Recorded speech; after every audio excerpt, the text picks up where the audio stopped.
What system? That means there is a similarity. There is their differences. There is their strength. There is their weakness. So no matter what, actually it depends on how the teacher teaches you and how the students learn. So if the teachers find out some way by using certain Romanization system, just have the technique to teach the student to make every word perfect in the pronunciation by sounding every pronunciation exactly, by sounding every initial and final exactly, perfectly. Then when you master that exact sound and become familiar, so whenever you see this initial or final, or the combination of these initials and final, you will know how to pronounce it. For example, when we have already learned, for example, in 粵拼, we learned the letter O, okay, the final letter O should be pronounced as O instead of O, okay. Then when we see B-O, okay, ba, B is ba, okay, actually ba, B-P-M-F, D-T-N-L, ba, pa, ma, fa, da, ta, na, la, okay. Actually, they are also, they sound the same as when you see the English letter, okay, ba for brother, fa for father, N for nose, L for lazy, okay. So actually, there are also the similarities, okay. So you cannot say that 粵拼 is more difficult because it seems that 粵拼 is the alphabets, the initial finals are not so similar to English letter. No, okay. Surely there are similarities, but even those initial sound the same. But the final, for example, final letter O should be pronounced as O, not O. Okay. So when you see B-O, ba, or you should pronounce as bo. So bo is for example, just similar to the sound of B-L, bo. Okay. Actually the bo sound also can refer to the word bo. Okay. So you must know how to pronounce this final O first. If you pronounce it as when you see the letter O, then you pronounce as O. Then when you see B-O, then you pronounce as bo. It's not bo, okay, it's bo, okay.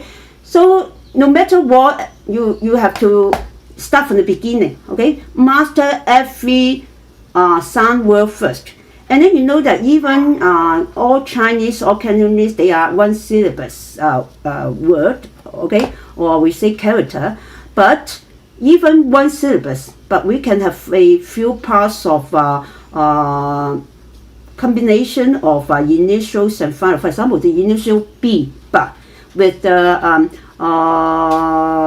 final O, bo, okay. And then if we add another part, ng, because we can have two parts or even three parts of finals. For example, besides final letter O, we also have a final part of sound ng.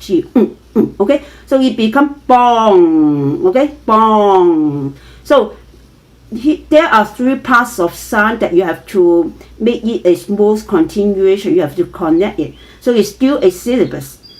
It's still one syllable, but you have to sound it as one syllable, but it is a continuation. So you cannot just say bong, bong like this. It is you make the O well first. O, not O, okay, and then ba, O become bo, and then when you add sound, okay, most students, especially the English-speaking students, they have difficulty in making, making the sound itself, not in recognizing what alphabets represent what sound, okay. So when they master every initial word, every final well, they know that ng should be pronounced in that way. Okay, actually they have difficulty in making this sound. Why? Because we have only one syllable, then the ending part we cannot voice out. But even you don't voice out, you have to keep the position. Your overall organ, your sound making organs still have to keep their position. For example, when we make the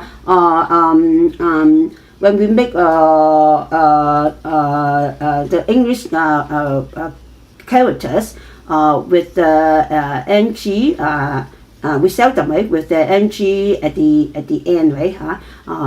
We have a tongue, okay? It is tongue, okay? We still have to make this ng position. But we don't need to tongue like this way. But we have to keep a position. But when we, for example, when we sound kick, kick, in English you can sound out the k sound, because every ending part sound, sometimes we sound out very clearly. Sometimes we can just we don't need to emphasize the sound, or we just silently, okay. But for the Chinese and Cantonese, the ending part you cannot voice out, but you also have to keep the position of those organs. For example, your tongue, where is your tongue, and then what's the position you put your tongue, whether it is stressed or whether it is relaxed, what is the shape of your mouth, okay. For example, when you make the ng, why is so difficult to those English speakers? Because they seldom put effort in the ending ng, okay, and then there are also few letters that ending with just ng, okay, and then when they make the k sound, they will make it very loud, but when they make the ng sound, I don't think they will make so loud as the kick, cake, okay, or lock, okay, like this way, and then but when we make the Cantonese ng, I will teach them you have to use force. Just imagine, okay, you use your imagination. Not only just you learn that your later part of your tongue has to press against your upper palate near the end, which is you close the entry of the close the entry of the pharynx, so that the sound not coming out through your mouth. The sound coming out through your nose. This ng sound in Cantonese also lost two sounds. So when you feel it, here you use force. Your little part of your tongue press against the upper part of your palate at the end, and then the sound will come through the nose. Okay, not through the mouth. You can feel the air comes out. Okay, so but they can keep this position, but if you don't use force, you can still difficult to make the sound perfect. But how to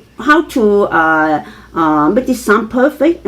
So you must keep the position tight with effort. For example, imagine that you are using effort when you are in the restroom. Okay, like this. Okay, of course, when there's difficulty, then you might use force.